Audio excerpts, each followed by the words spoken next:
Velkommen til Frans Sprogbriller. I dag vil jeg demonstrere for jer et apparat, vi har nede fra her i butikken, som hedder en Breathalyzer. Det er et funduskamera, som tager et billede af nethinden og giver os mulighed for at lave en screening af øjets baggrund og opdage forandringer, hvis der skulle være forandringer på nethinden.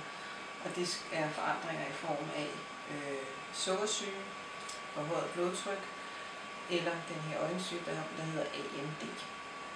Og det vi gør, det er, at vi beder patienten om at lægge hovedet op i maskinen her, og så tager vi et billede. Det er ikke noget, der tager hverken lang tid eller gør ondt eller laver luft ind i øjet på patienten. Det bliver lidt lysglimt.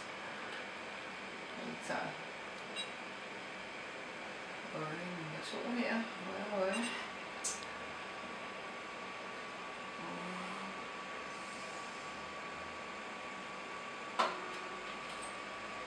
Så har vi taget et billede af både højre og venstre øje.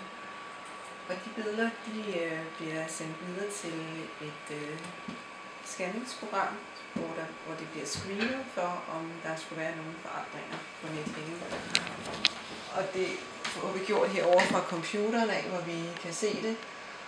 Og hvis der skulle vise sig at være noget, der indikerer noget, så får I en besked tilbage, som giver en meddelelse om, at vi skal henvise videre til en øjenlæge. Det vil sige med andre ord, vi stiller ikke nogen diagnoser hernede, men vi får den her information, vi kan give videre til vores patienter omkring, at de skal gå videre til en øjenlæge, eller alting ser fint ud i forhold til de forandringer, vi kan scanne for her.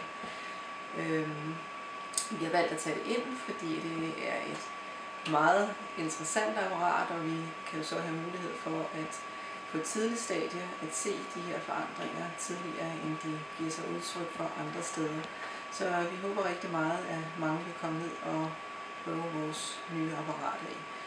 I er i hvert fald så hjertelig velkommen.